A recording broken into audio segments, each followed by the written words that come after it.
नमस्कार स्टूडेंट, स्वागत है आप सभी लोगों का आपके अपने रियल एजुकेशन पॉइंट चैनल पर। आज हम लोग एक नए चैप्टर का अध्ययन करेंगे जिसका नाम है जीवन की मौलिक इकाई। चैप्टर शुरू करने से पहले एक आवश्यक सूचना, जो लोग चैनल को सब्सक्राइब नहीं किए हैं कृपया चैनल को सब्सक्राइब कर दें ताकि नए वीडियो आप तक पहुंचता रहे। और क्लास 8 तथा 9th की इसके पहले वाले चैप्टर के वीडियो प्लेलिस्ट में मौजूद है, आप लोग वहां से देख सकते हैं। आइए शुरू करते हैं। शरीर की संरचनात्मक एवं क्रियात्मक इकाई को कोशिका कहते हैं। यह सभी सजीवों की मूलभूत इकाई है। सभी सजीव कोशिका से बने हैं। कोशिका हमारे शरीर को आकार प्रदान करता है, इसलिए यह शरीर का संरचनात्मक इकाई है। शरीर के सभी कार्य कोशिकीय स्तर पर होते हैं, इसलिए यह शरीर का क्रियात्मक इकाई है। कोशिका का सबसे पहले पता रॉबर्ट हुक ने 1665 में लगाया था। रॉबर्ट ब्राउन ने 1831 में कोशिका में केंद्रक का पता लगाया। वे जीव जो एक ही कोशिका से बने होते हैं एवं स्वयं में ही संपूर्ण जीव होते हैं, एक कोशिकीय जीव कहलाते हैं। एग्जाम्पल के तौर पे अगर देखेंगे तो अमीबा, पैरामीशियम, बैक्टीरिया इत्यादि वे जीव जिनमें अनेक कोशिकाएं समाहित होकर विभिन्न कार्य को संपन्न करने हेतु विभिन्न अंगों का निर्माण करते हैं, बहुकोशिकीय कहलाते हैं। एग्जाम्पल के तौर पे जैसे बड़े जीव हो गए, जैसे हम लोग हो गए, चूहा हो गया, इंसान हो गए इत्यादि। कोशिकाओं की आकृति तथा आकार उनके विशिष्ट कार्यों के अनुरूप होते हैं। कुछ कोशिकाएं अपनी आकार बदलती रहती हैं, जैसे अमीबा हो गया। कुछ कोशिका जीवों में कोशिका का आकार स्थिर रहता है, जैसे तंत्रिका कोशिका। प्लाज्मा झिल्ली यह कोशिका की सबसे बाहरी परत है जो कोशिका के घटकों को बाहरी पर्यावरण से अलग करती है। प्लाज्मा झिल्ली लचीली होती है और कार्बनिक अणुओं जैसे लिपिड, फास्फोलिपिड तथा प्रोटीन के दो परतों से बनी होती है। अमीबा जिस प्रक्रिया से भोजन ग्रहण करता है इसे इंडोसाइटोसिस कहते हैं। विसरण एक कोशिकाओं में होने वाली प्रक्रिया है जिसमें कार्बन डाइऑक्साइड एवं ऑक्सीजन जैसे गैसीय पदार्थ के अणुओं का परिवहन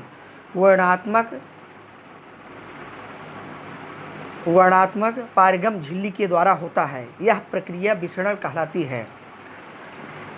जल के अणुओं की गति वर्णात्मक पारगम्य झिल्ली द्वारा हो तो उसे परासरण कहते हैं। केंद्रक कोशिका का सबसे बड़ा कोशिकांग है जो कोशिका के अंदर पाया जाता है।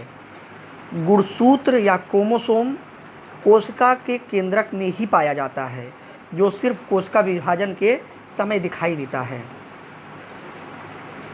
कोशिका के केंद्रक के चारों ओर दोहरे परत का एक स्तर होता है जिसे केंद्रक झिल्ली कहते हैं।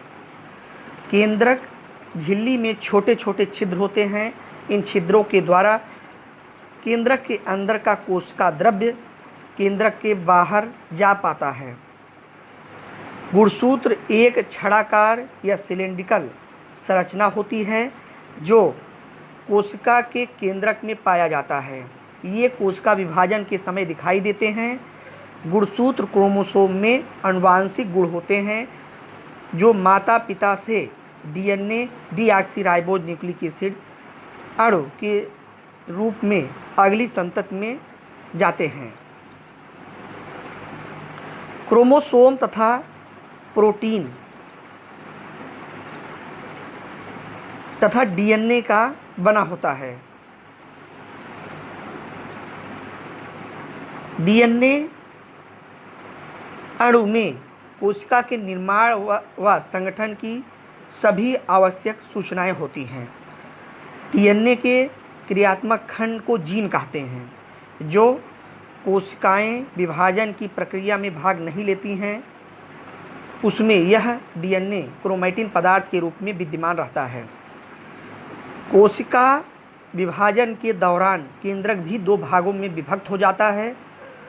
नई कोशिका में जनन कोशिका के ही सभी गुण मौजूद रहते हैं। यह कोशिका के विकास एवं परिपक्वन को निर्धारित करता है, साथ सजीव कोशिका की रासायनिक क्रियाओं को भी निर्देशित करता है।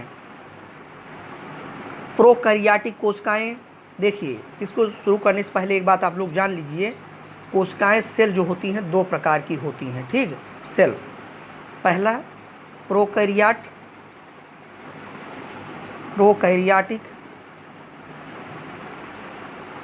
कैरियाटिक सेल और दूसरा जो होता है यूकैरियोटिक सेल।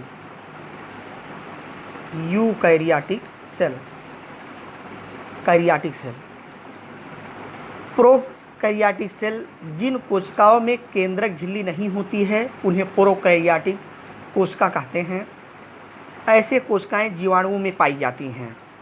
यूकैरियोटिक कोशिकाएं जिन कोशिकाओं में केंद्रक झिल्ली पाई जाती है उन्हें यूकैरियोटिक कोशिका कहते हैं। एग्जाम्पल के तौर पे शैवाल एवं अन्य बहुकोशिकीय जीवों की कोशिका।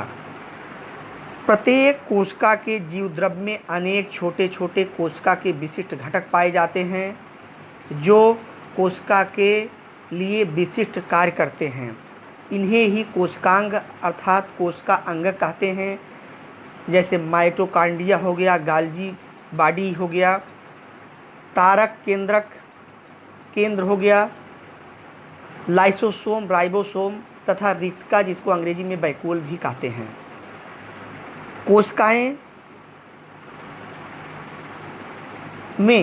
कोशिकाओं में कोशिका द्रव्य तथा केंद्रक दोनों को मिलाकर जीव द्रव्य कहते हैं।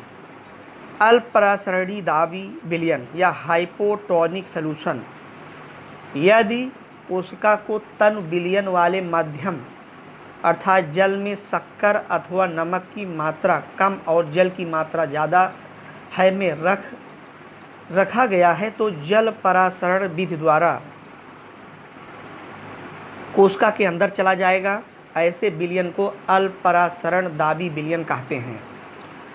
समपरासारी दाबी विलयन या आइसोटोनिक सॉल्यूशन, यदि कोशिका को ऐसे माध्यम या विलयन में रखा जाए जिसमें बाह्य जल की सांद्रता कोशिका में स्थित जल की सांद्रता के ठीक बराबर हो तो कोशिका झिल्ली में जल में कोई शुद्ध गति नहीं होगी।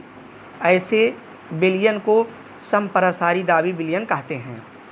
अतिपरासरण दाबी विलयन, यदि कोशिका के बाहर वाला विलयन अंदर के घोल से अधिक सांद्र है तो जल परासरण द्वारा कोशिका से बाहर आ जाएगा। ऐसे विलयन को अतिपरासरण दाबी विलयन कहते हैं।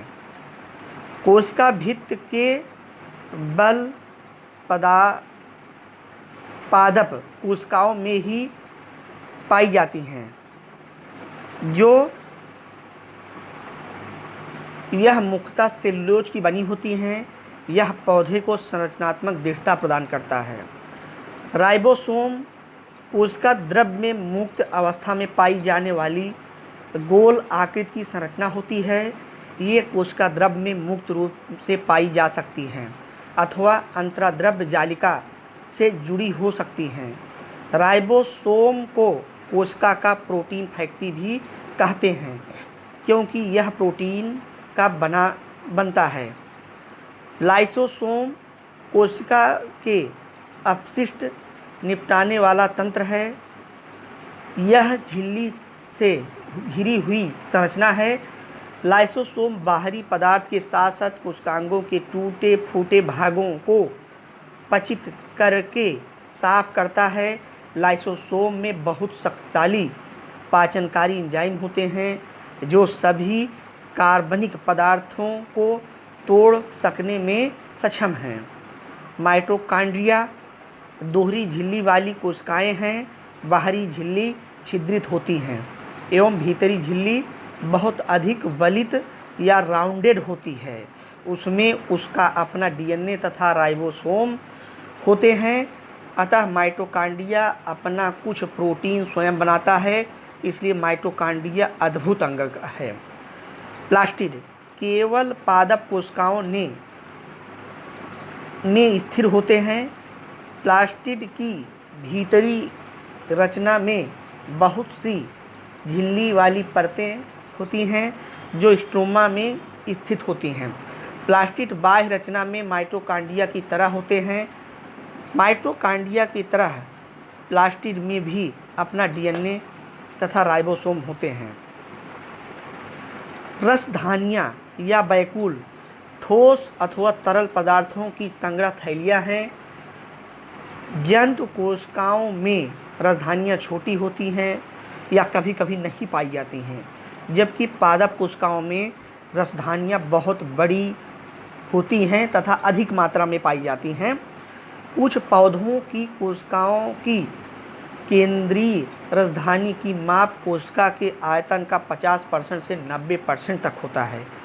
स्टूडेंट्स, इस तरह से हम लोगों ने क्लास 9th साइंस की बायोलॉजी चैप्टर जीवन की मौलिक इकाई का सारांश को कंप्लीट किया। और आप लोगों को अगर कोई समस्या हो रही तो आप लोग कमेंट में कमेंट करिएगा, और मैं आप लोगों से मिलूँगा अगले चैप्टर में। तब तक के लिए नमस्कार।